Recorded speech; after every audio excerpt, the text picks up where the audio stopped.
Why is the entrance barred?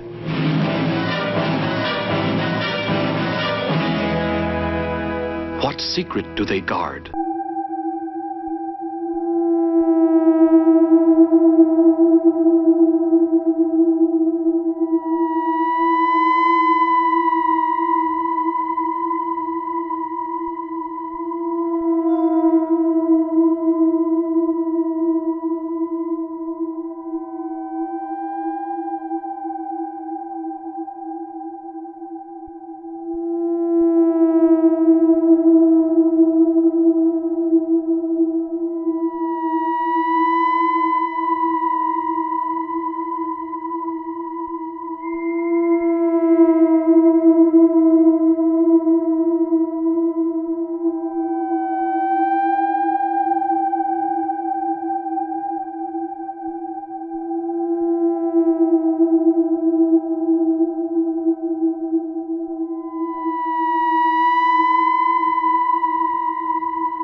Long before that, he was a member of the U.S. Air Force and was stationed at the Tonopah Test Range near Area 51 from 1987 through 1990 with the 4450th Security Police Unit, providing security for the then top-secret stealth aircraft. The thing is, we were all handpicked to be up there, to get that clearance. You had to be handpicked.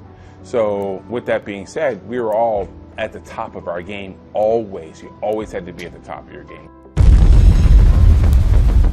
What Braswell didn't know at the time was that area had nuclear testing decades before. I posted a video of the 15 largest explosions ever caught on camera.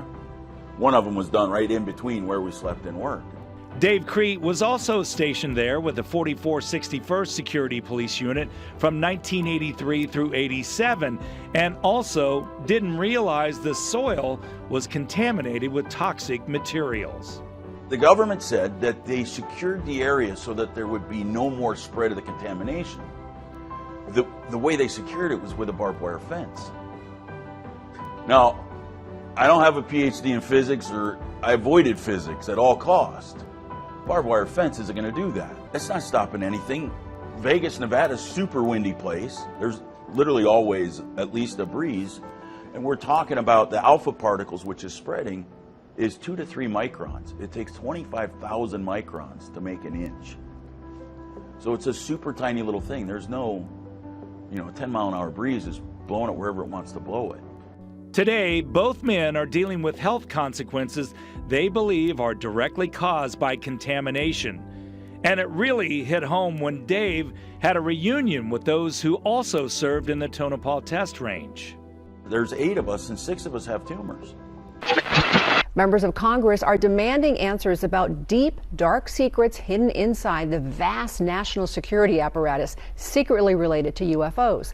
One of the largest UFO programs ever funded by the government was based right here in Las Vegas, and nearly everything produced by that program is still hidden away. And just saying, well, disclose, doesn't answer any of that. Jacques Vallée has been a central figure in UFO research and debate for more than 6 decades. He's often been at odds with UFO orthodoxy, was among the first to argue that the unknown craft seen for centuries in our skies and oceans may not be from other planets, but from other realities. He's heard the demands for an end to official secrecy many times, and at the same time has participated in secretive efforts himself, including a UFO study launched by the Defense Intelligence Agency in 2008 and hidden inside a Las Vegas aerospace company. One focus of the DIA's OSAP effort was and is genuinely disturbing: the real-life health consequences for humans who come into contact with UFOs. Hundreds of serious injuries have been documented.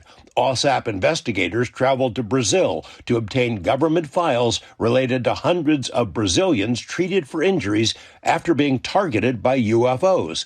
Dr. Vallée won't discuss specific OSAP files except for cases he provided to the database, injuries which he says were not accidental. So I can tell you that in my files, some of which I contributed to the database, there are at least half a dozen well-documented cases where the